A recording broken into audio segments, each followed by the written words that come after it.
All right, we're talking about Final Fantasy VII. Yeah. This is Jordan. I'm Matt. And Jordan, pretend like they're not even here. Okay. But why did you buy Final Fantasy VII? Mainly because like everyone's in love with the game, and I played 10, and I loved 10.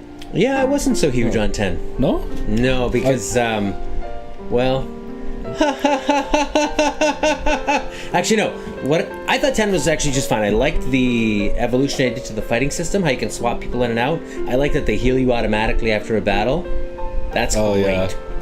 Final Fantasy IX is I'm struggling through that right now, and I've heard the end of 10. That's the problem, is that like the really cool surprise that would probably happen at the end of 10, I already know. But why do you like 10 so much? I like 10 because it was my first Final Fantasy actually, but it was more. That's everybody's favorite is their first. Yeah, well that's the thing, like, because I wasn't a PlayStation kid. I was always a GameCube. Like GameCube was probably the most expensive one I bought. Why? Because it had a handle? That way you bought it? Yeah. What was your first console? N64?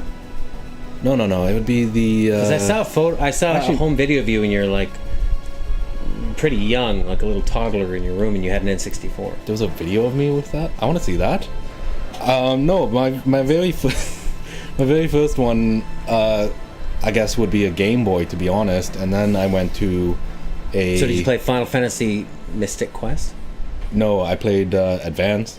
Okay. All right. So your first one was Final Fantasy X. Yeah. Because you didn't have a PS1, which Final Fantasy VII is on. We're talking about Final Fantasy VII. You had just bought it for PC, Steam. Yeah. I like this version because it has sale. Steam sale. Well, how much was it? It was half off. No, it was like $1.99. Like stupidly cheap. And the sale just ended. Yeah. No, it was. So what it was like there was a Steam sale for the week, but then there were flash sales that were even cheaper, and I got it right on this flash sale, so it was dirt cheap. From Square, from Steam. Steam. Nice.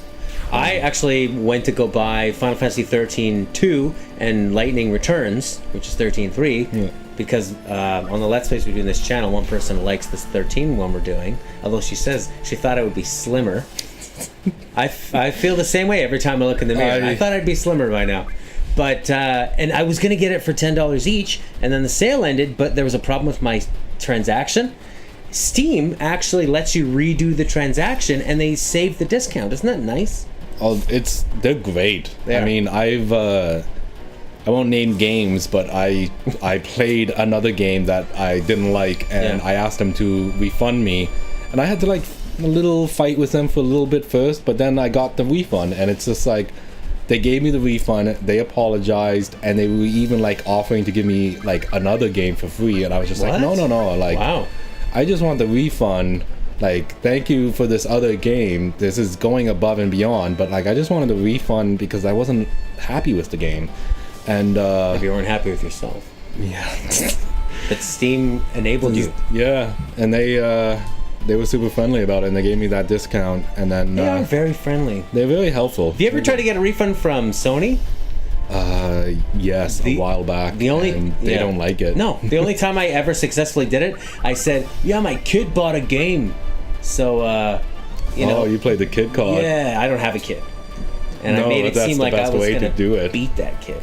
All right, so you got Final Fantasy VII. You have played an hour or so? Hours? It took me a couple of hours because I wanted to, like, I do the whole, like, look everywhere you can to make sure there's no... In the reactor.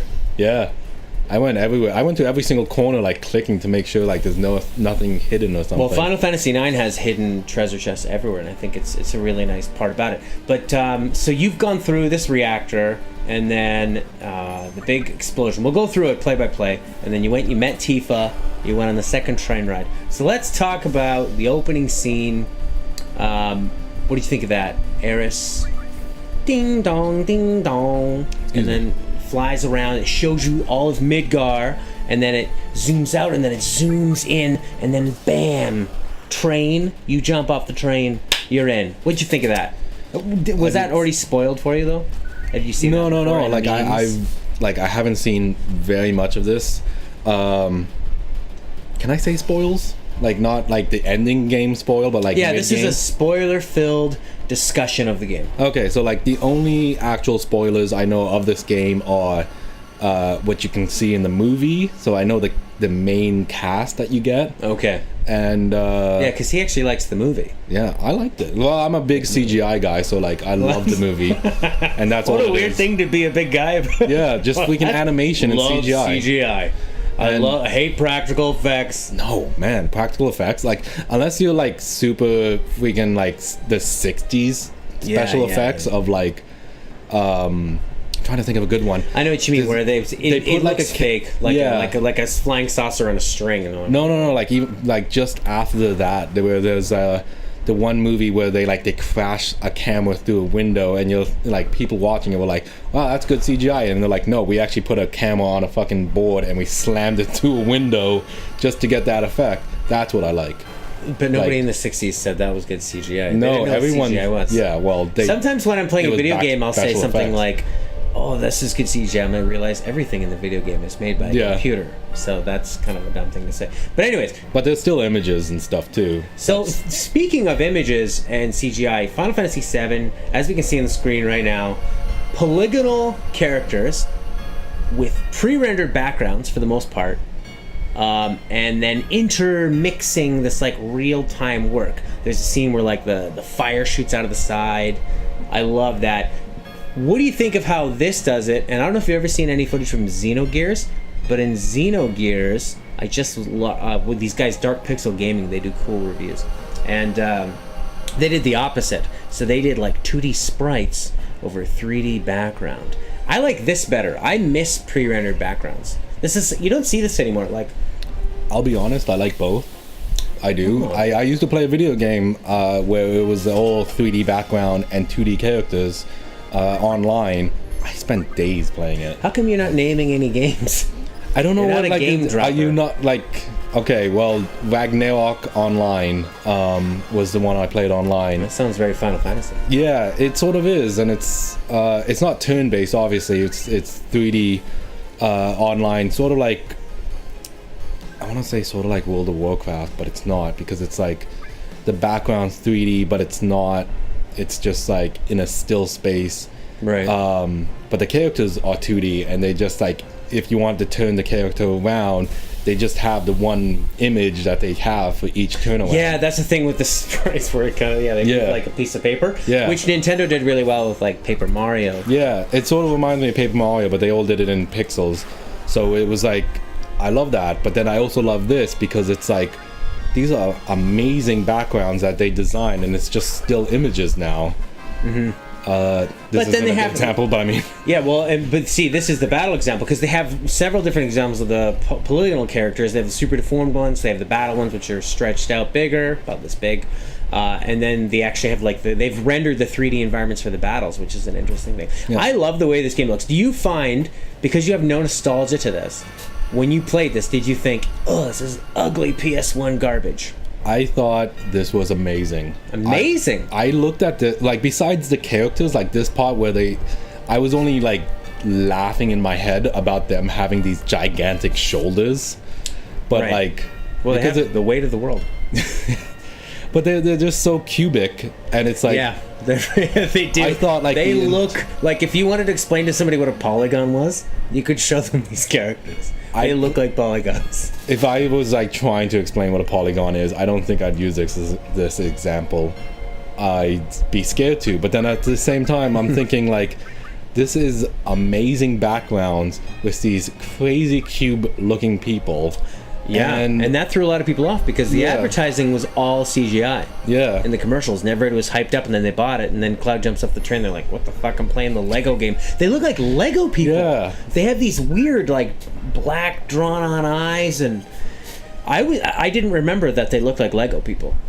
Well, no, I mean, nostalgia Yeah. glasses are beautiful, but no, I mean, what came out around this time would probably be Donkey Kong Country 3, and I remember like the background and stuff in Donkey Kong Country 3 were nice, but it's very static, because it's all 2D still. Like it's just one still image where it's not rotating around characters or anything like this one is, and when you go from like the walking around the world, walking around the factory in this one, and then you get into these boss battles, and the people are actually more rendered out better. I thought it was like, that's genius to me.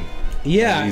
These robots even, they're fun. True. You know, and this is something I didn't really remember, is how they did these sort of 3D environments. To me, I just remembered it like polygons and then the pre-rendered backgrounds, but they actually did go in and then they, like, this kind of looks like Metal Gear Solid the way they are with the polygons. I mean, games at the time that were coming out, this came out in 1997, I do believe, so maybe one year before Ocarina of Time, 1 year before Metal Gear Solid, and that'd be, I think, 2 years after Donkey Kong Country 3, so yeah. Yeah. Which, in your opinion, what, the greatest game of all time? It was. No, I loved them. I had to go back a few months ago, and I played all three of them. You gotta play Tropical Freeze. You played Tropical Freeze? Yeah. It's fantastic. Yeah. As soon as I got the Wii, it was like one of the first three games I got. I got Mario Maker, and then I got Wii U, he means. Wii U, sorry. Yeah. And then I got easy mistake. That's why nobody bought it. They already thought they had it. I got Wind Waker because I wanted to try it on the Wii U, and then I got Tropical Freeze, which I thought was great. It's a fantastic game. We'll talk about that on the next episode. About this game though, so all right, so visually it didn't annoy you other than the polygonal characters. Other than this part, like, was the very polygonal. Like, you know what? This part didn't bother me. But you only have to look at this for 40 hours. Yeah. It was only on the train where, like, people would come straight up to the camera that it was bothering me. And because they were so close, or because they were sort of mugging for the camera? Because it was so close, and you can see, like, they were just Lego pure faces. Lego, yeah. All right, now, okay, so we go through this bombing run here, and narratively, what I love about this is that, first off, I love when video games start right away. It's right in there, like Breath of the Wild. You are just Zeldaing and you're fighting for your life. I've talked many times on this channel, I hate Skyward Sword and Twilight Princess, Tryhard Princess in the beginning, because it's just like, boring story. What I like about this is it's just like, throws you in the mix, you learn through gameplay, and then you finally get to relax on the train and talk to Tifa. So I love this because, what did you think about the sort of the opening and the pacing of it? I'll tell you this much. I love this because of that. I do love, like, being put in the game right away and not having to go through the storyline. We played the first Paper Mario, and that was like the biggest issue for me, was spending almost like an hour. It's a long time. Very long. Paper Mario 64 too. Yeah. Mario RPG 64. Because that came on my Wii U, the person I bought it off. No, the RPG one you were put in right away because you had to do Bowser's Castle first, and then it was a very long talking at the beginning. Yeah, I'll tell game developers, I'm sure there's lots listening right now, and I'll say, when people turn on a game, like, I know you want to tell this long story, and this is the story you've been waiting your whole life to tell, but when people put on a game, they want to play immediately, and then you give them the story. Same with Skyrim, actually. Can't do shit in that game for the first 35 minutes. That's right. A lot of sitting around, watching. That was such a game of the time, though.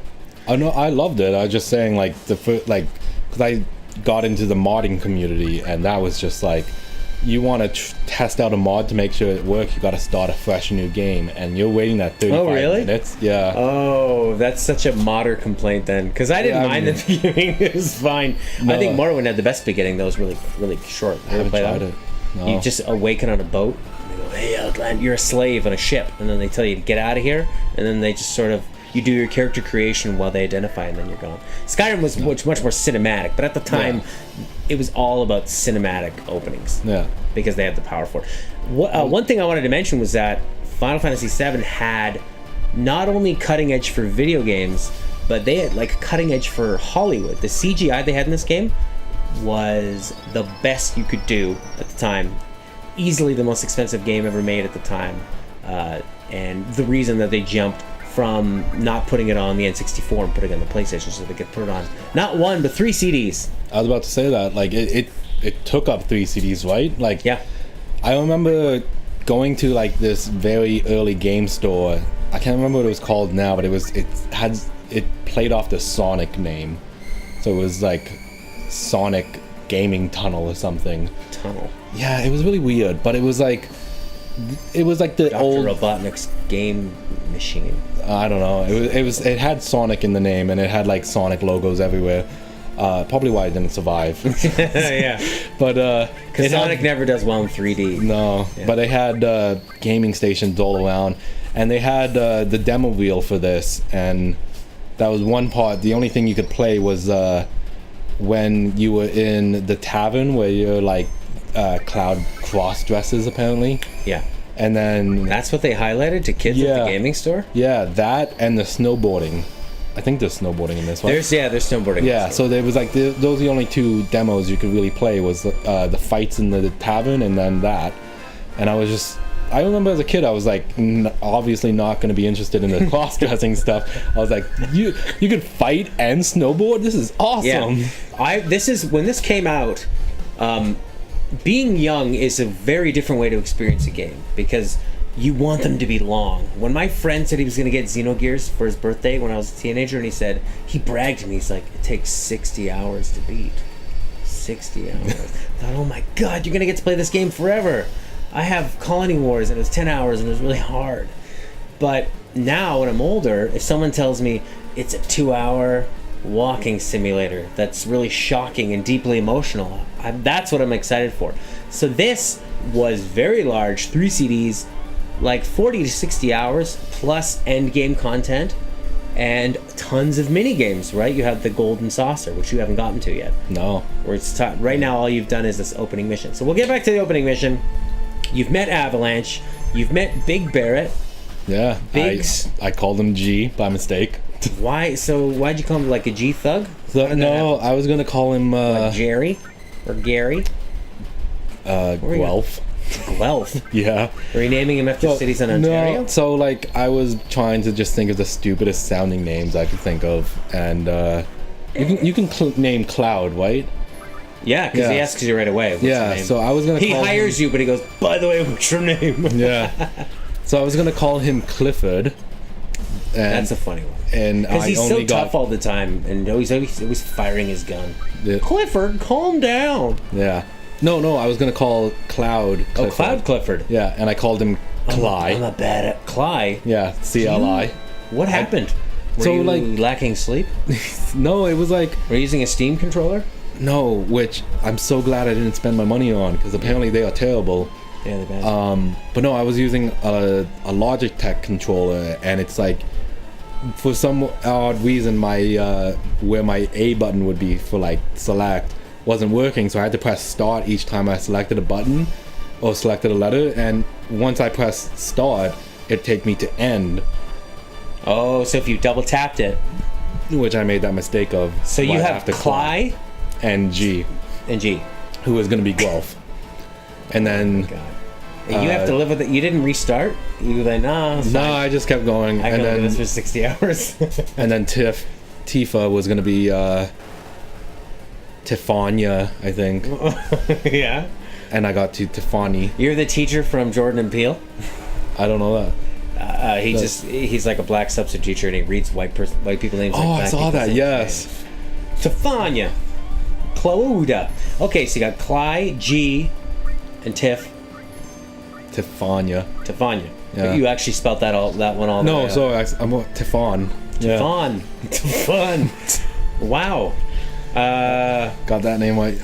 And you didn't learn your lesson every time. You just I kept making the same mistake. So obviously, you got a little further each time. No, G though. No, it was G. I screwed up right away. Clifford. I was gonna call him. I didn't realize at all. Then I got to G, and that's when I finally realized it. And then I got to Tiffania. Yeah. And right when I got close to the end, I guess my game sort of just froze for a second, and I double tapped it. And sure, that's what happened. Yeah. Yeah. Blame the game. I blame my for not being able to spell 16 gigabyte memory that I have. Well, you probably brought off-brand, generic, unmatched. They all blank. Like, they don't have a name or anything on the thing, but that's probably what I got them at Canada Computer. Can't be Canada Computer. That's a big thing up in Canada where we are. Yeah. All right. Well, okay. Bombing Run, Wedge, Biggs, Barrett, or as you like to call them, what'd you call Wedge? Oh, you can't. You can't name them. Yeah. I love that they're Star Wars names too. What do you think of the sound and the music? Because this is sort of a glorified Super Nintendo chip, and not super impressive in terms of sound effects. It's actually a bit harsh. Oh, look at that beautiful fire shootout. See, look at that. We got the real-time... I mean, that's like a Sega CD sort of real-time video, full-motion video fire with polygon characters running around, Lego characters, and then the pre-rendered. But the sound... I think it's a little bit harsh sounding, but what they wanted was they used all MIDI instruments instead of like orchestrated Red Book audio, which is where you take like a real... Yeah, this is all... Because Ken Kutaragi, before he made the PlayStation at Sony's godfather, he actually, in secret, created the audio chip for the Super Nintendo. So this just sounds like an advanced Super Nintendo. That's why the tracks they're fine, but they don't sound like anywhere close to real instruments. But they wanted the... Oh, it surprised me. I thought it was real instruments, to be honest. Really? Yeah. I don't know, Cly. I have terrible ears, I'll admit that. So it's I thought it was real music the whole time. At least like a mixture of the two, but I didn't think it was just pure MIDI. All MIDI. Oh. No, I wish I didn't ruin it for you. You could have lived in your world thinking, listening to a beautiful orchestra. And then if you ever went to see a real orchestra, it'd blow your mind. Or maybe you think it was terrible. I always wanted to go to a real orchestra. They had the Zelda one down in Toronto. I wanted to go to that. I didn't get a chance to. Oh yeah, they have great music. Zelda. It is too expensive. So the music in this is it's MIDI. I like the soundtrack in this. I know some people aren't so big on the soundtrack unless they have more of like a nostalgic take on it. What have you thought of the actual music so far? So far, great. Yeah? Great. Yeah. What do you think of the battle theme? So classic to me, actually. It's a bit... Because I did end up watching the movie first before playing this, and they have a bit of it in the movie, as they have most of the songs in the movie. But I thought, like, God, these are some great tracks, in my opinion. I like the battle theme. I think it's very peppy, and it has a couple different sections of it, so it like sort of grows. If you're in a battle for too long, it gives you a nice sort of rewarding place. You haven't heard the boss battle theme, which is fucking awesome. It starts off with this electric guitar. I won't even spoil how cool it is. I love Tifa's theme. I showed that to you before we did this, and you thought it was like, oh, that's the chill out song, but you've only played an hour, so, and you were right. Well, no, because it plays in the tavern, I think. Yeah, it does tavern. when you first meet her. And then Heart of Anxiety is the one they play. That's something I wanted to talk about, is that this game starts off like, we're gonna fucking blow up a reactor! And then what's really interesting is you find out you're terrorists. We'll get to that after. But then all of a sudden it shifts gears, and it's very sad. You're just going through the slums, meeting all these poor people. You meet your former high school sweetheart, if they have high schools, I don't know what they have, and she's just working at a bar, you know. Oh, so Tifa was like my high school romance? I don't know if she's a romance. I mean, they do the they show the flashback, and they seem romantic. I mean, you don't go sit with a girl in a pre-rendered background if you're not thinking about her. Look like this. Yeah, they're both just sitting there on what looks like a jungle gym, I guess. Yeah. I saw Cloud was tiny, though. I was like, he was tinier than her. Yeah, it looks like there's an age gap they were trying to force.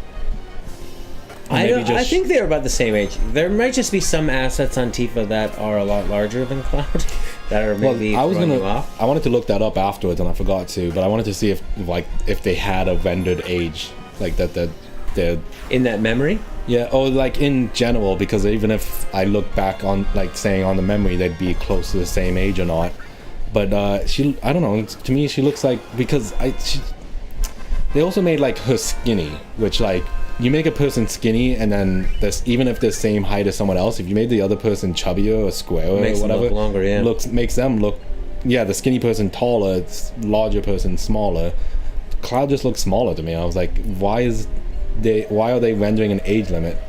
I like this part. My god, is this so cool or what?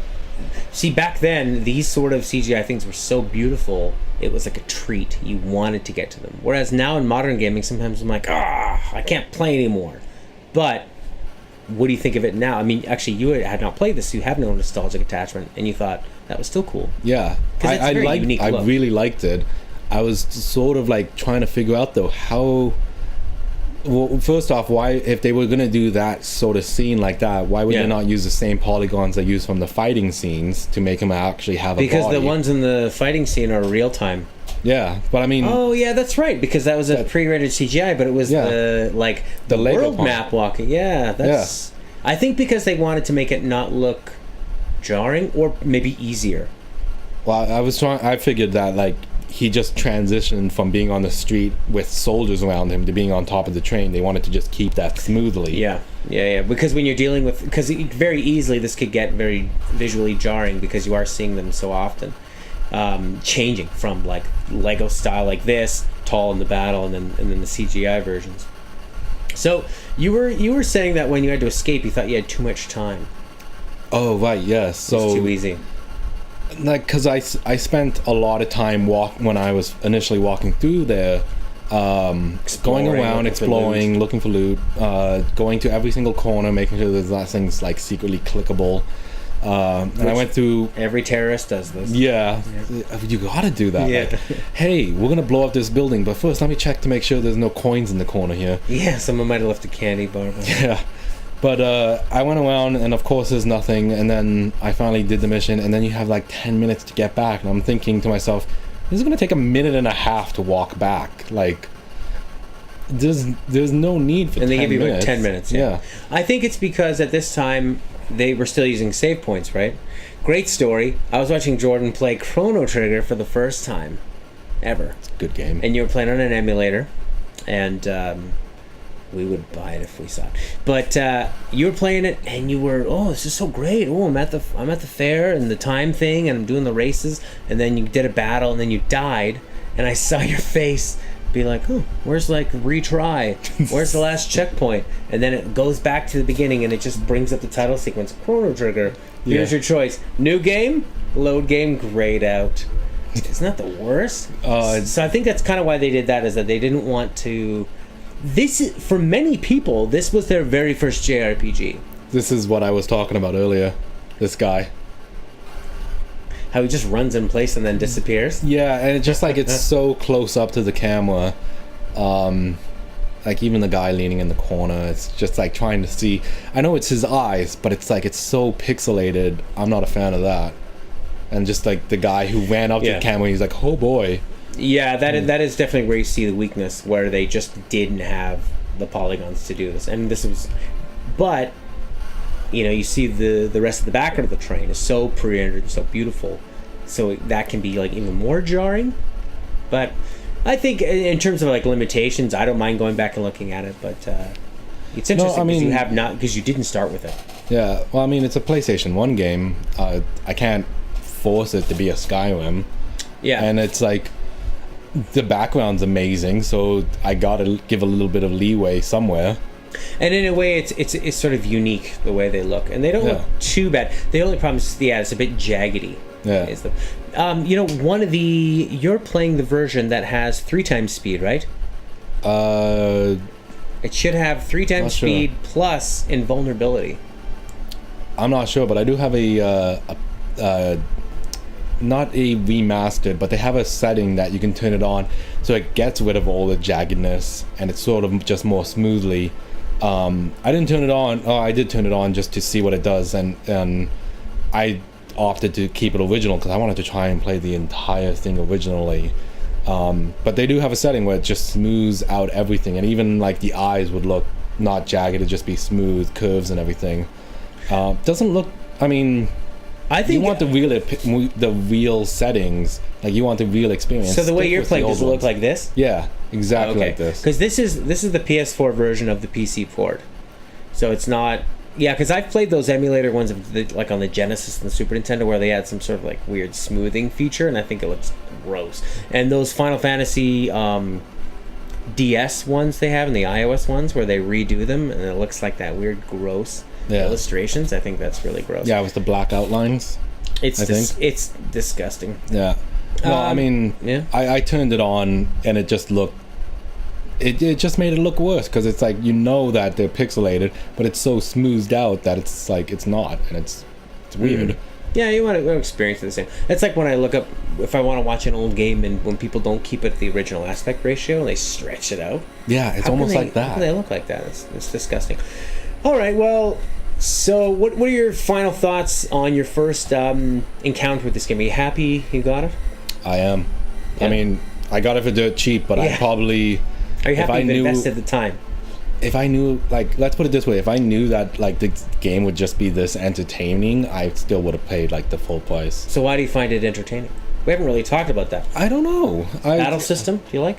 I love the battle system. It's fast. Yeah, I only had a couple of other experiences. Like, I've only played 10 and Final Fantasy Advance on the Game Boy, which I don't think you can really compare to this even, but... when you say Game Boy, do you mean Game Boy Advance? Yeah, sorry, the Advance.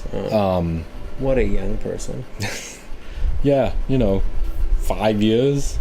I think that's the difference, right? But which Final Fantasy Advance was it? The one for Advance. Yeah, the first one. One? Yeah. Wow. That's hardcore. Yeah, I liked it. That's the one where you start off and you get to pick like Black Mage, White Mage, Warrior, Ninja? Wow. And what else was there to it? I can't remember. There's something about like a snowball fight. 4 crystals and snowball fight. Yeah. I don't know what you're talking about. But I mean, anyways, back to this. I thought that the battle system is so classic and it felt comfortable. Like after all this stuff, like even this part I saw was like, wow. Yeah. They CGI'd this when I was fucking 7 years old. So you have that respect for the craftsmanship of. I have pure respect in for its this. time. Like I've dabbled in CGI, like working in After Effects, Cinema 4Ds, Autodesks, and Maya, and I couldn't do any of this. I can make a train maybe, but I couldn't fucking move. Japanese people who didn't get to see their families. Yeah, for how many years? They were basically held hostage. Yeah. But I mean, like, I can never do this. I can make this CGI cloud, this Lego cloud, maybe. But I have, like, pure respect for this. And when it came down to the battle system and everything, I thought, like, this is so simple, yet it's, like, the classic way I like to fight people is, for a turn-based game, I like how to have my basic attack, my magic attack, and then the materia, I think it's called materia, right? Materia, yeah. You use that to like advance your character even more, so you're not on a very and customize them. Yeah, you customize them. You're not on a set path with. So anybody could be a healer. Anybody could be anything, which to me feels like a very role-playing game element where it's like do whatever you want. Yeah, that I love.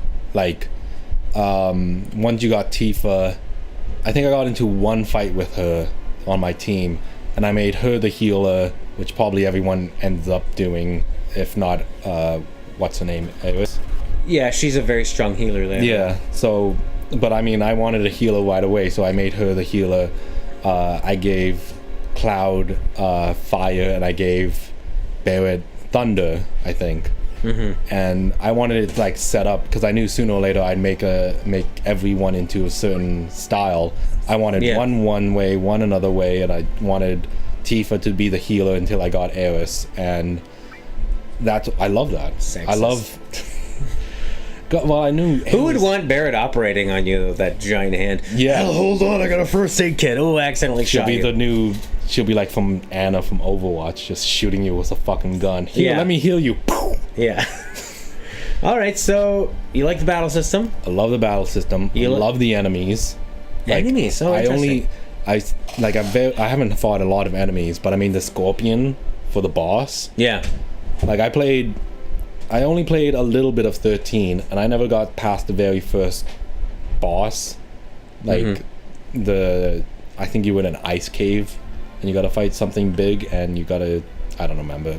Well, they don't even tell you the full battle system until about 12 hours in. Yeah, and I couldn't get past like one enemy that is maybe. How do you like it compared to 3 hours in? And the enemies like, are crazy. The enemies are like drawings kids do in books. They're like, it's a scorpion with a fish face and a goose vagina. It's like, it's just crazy stuff that makes no sense in the environment.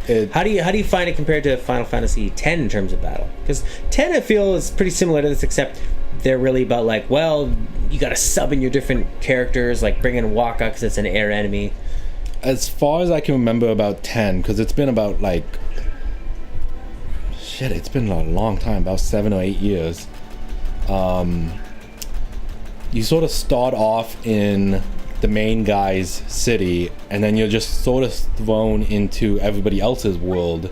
Yeah, I think that's how it goes. that's right. I do like that aspect. Good way of looking at it. Yeah, I do like that aspect of it, but like fighting systems compared to this is so much more simple, and like I got a hold of this right away.